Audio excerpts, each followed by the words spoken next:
scheme was a private criminal effort. That feels like one among many of the headlines, Andrew Weissman.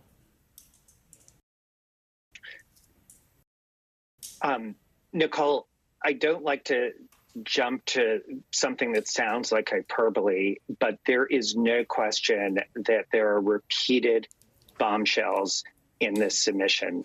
And I cannot tell you that I've finished the 165 pages. Let me tell you why I think this is so devastating. First, the prosecution recounts direct evidence against the former president. Conversations directly with him by lawyers and by Mike Pence himself. At one point, one of the lawyers tells him that there's no proof of any fraud that would be outcome determinative. That claim to the otherwise, or he uses an expletive, says it's BS. He has recounted conversations with Pence himself, describing that the claims of election fraud that the president is making are not true. So this is direct evidence. There also is direct evidence of the president saying, I don't care about the details. I don't care that we would lose in court. And when he's warned that there would be violence, on page 8 of the filing, when he's warned that if he continues this, that there could be violence, he says, make them riot. That's a quote. Make them riot, do it. Those are quotes from the submission in terms of the cavalier attitude of the former president in connection with the anticipated violence. And we all could see on January 6th exactly what happened and the violence that ensued. Andrew Weissman, I'll read from that section. In the immediate post-election period, while the defendant, Donald Trump, claimed fraud without proof, his private operatives sought to create chaos rather than seek clarity at polling places where states were continuing to tabulate votes. For example, on November 4th, a campaign employee, agent, and co-conspirator of the defendant tried to sow confusion when the ongoing vote count at the TCF Center in Detroit, Michigan, looked unfavorable to the defendant. That's Donald Trump. There, when a colleague at the TCF Center told a redacted witness here, we think a batch of votes heavily in Biden's favor is right. The witness responded, find a reason it isn't. Give me options to file litigation. And even if it is, when the colleague suggested that there was about to be unrest reminiscent of the Brooks Brothers riot, a violent effort to stop the vote count in Florida after the 2000 presidential election, P5, person 5, responded, quote, make them riot and do it. The defendant's campaign operatives and supporters used similar tactics at other tabulation centers, including in Philadelphia, Pennsylvania. Andrew Weissman, it gets at something that the January 6th committee got at and around, and I think they would say all of the evidence they developed was telling this story, but they didn't puncture perhaps the innermost circle, which is Donald Trump's voice. They get at the innermost circle of both premeditation, intent, and state of mind. Talk about that, the power of that evidence.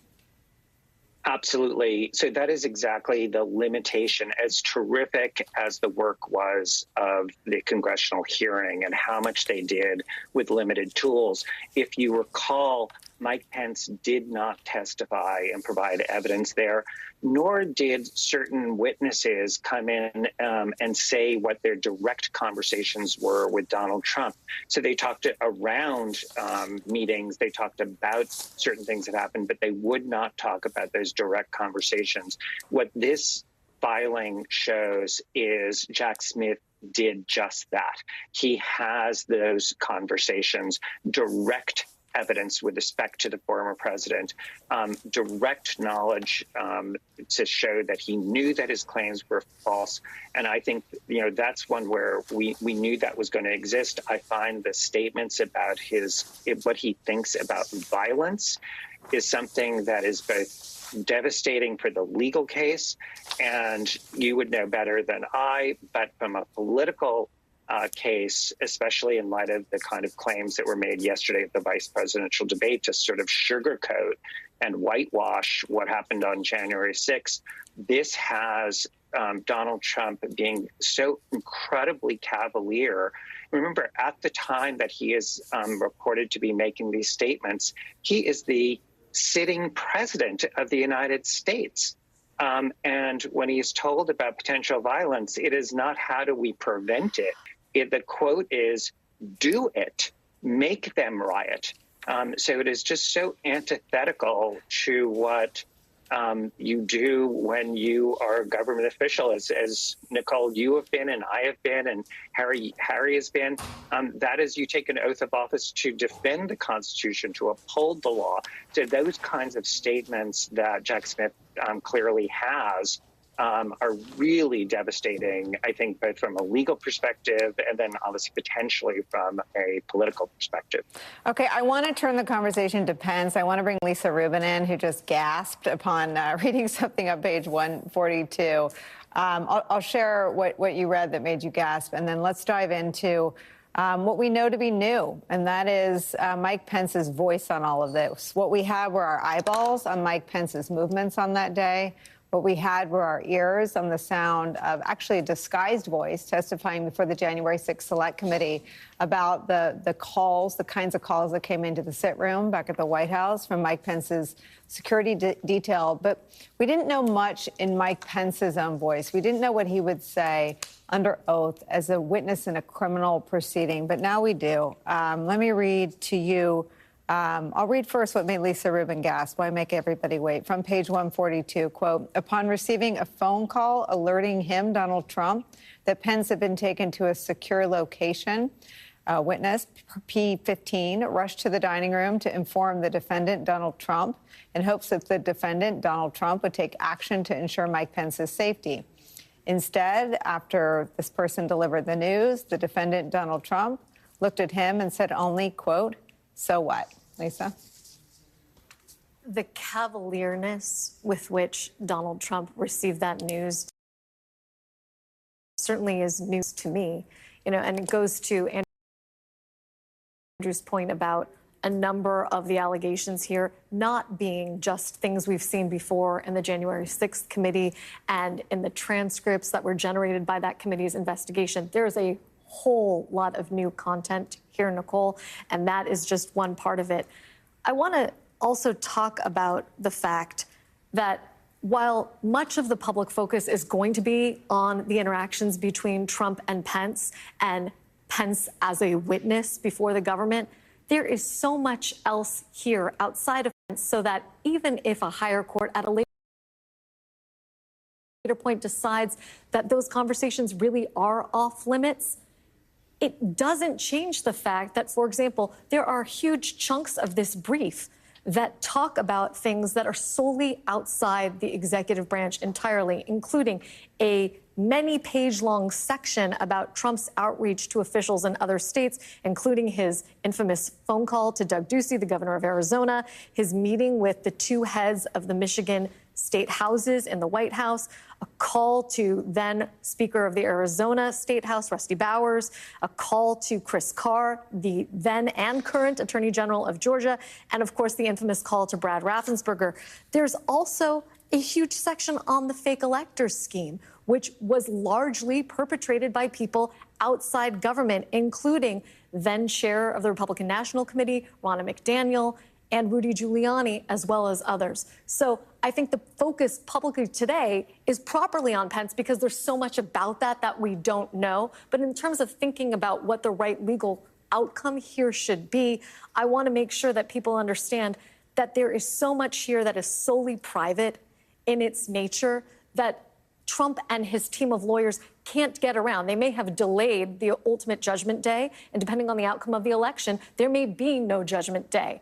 But in a real court upholding the rule of law, there is a plethora of conduct here that is purely private and outside that presidential immunity ruling that should see the light of day at trial. And many of these crimes are also charged in other states that have looked at the fake. I mean, I think we've got Arizona, Georgia, Michigan, and Wisconsin. that have all charged the fake electors plots in those states. So looking at the same body of evidence, that's right. Crimes identified and charged in those states as well. Let me make a promise that we will dive into those pages, but let me come back, Harry Littman, to some of what we're hearing in this section about Mike Pence, who was a witness before Jack Smith's investigators, but not before the January 6th Select Committee. It was one of the people that they had hoped to talk to that they weren't able to talk to. They got as high as his chief of staff and his counsel, who proved to be very fruitful and important witnesses. But let me read to you starting on page 12. In the post-election time period, Mike Pence, the defendant's own running mate, who he had directed to assess fraud allegations, told the defendant that he'd seen no evidence of outcome determinative fraud in the election. This was in one of the many conversations the defendant, Donald Trump, and Pence had as running mates, in which they discussed their shared electoral interests. Mike Pence gradually and gently tried to convince the defendant to accept the lawful results of the election, even if they meant they lost. These conversations included a conversation on November 4th in which the defendant asked Pence to, quote, study up claims of voter fraud in states that they had won together in 2016 to determine whether they could bring legal challenges as candidates in those states. Pence describes the conversation as follows, quote, well, I think it was broadly, it was just look at all of it. Let me know what you think. But he told me that the campaign was going to fight, was going to go to court and make challenges. And then he just said, we're going to fight this and take a look at it. Let me know what you think. Harry Littman, they go to court, I think 61 times. They lose 60 times. There was no evidence of fraud ever. Right. Look, as Andrew says, these are words out of Pence's mouth. We haven't seen that before. January 6th did a lot, but there's nothing like a federal grand jury and subpoena. We knew he had talked. And as Andrew and Lisa say, there are many dozens of bombshells here, and people are right now poring over them. I would submit, though, that the biggest bombshell of the whole document is that it was released. As early as yesterday, Trump was trying tooth and nail to keep this from coming out, saying it would harm him in the election, and that was the whole reason they were doing it. And Chutkan just, boom, released it today, so now the genie is out of the bottle. As to Pence in particular, they are the most incendiary conversations. There's many, many others. But starting on page 90, the special counsel makes the argument for why the Pence evidence is not immune, and it's in essence, as many people anticipated, that Pence is both a vice president but the president pro tem of the Senate.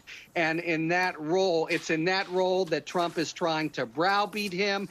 And that role has nothing to do with the executive. So that's the argument. But you're very right, as is Andrew and Lisa. Let's say a court of appeals, and this is going to go to them, they hope just one more time up and down, says doesn't matter, that's out the window. There is so much more that everyone is in process now of pouring through stuff with Mark Meadows, these different persons who we know who many of them are, and we can piece it together.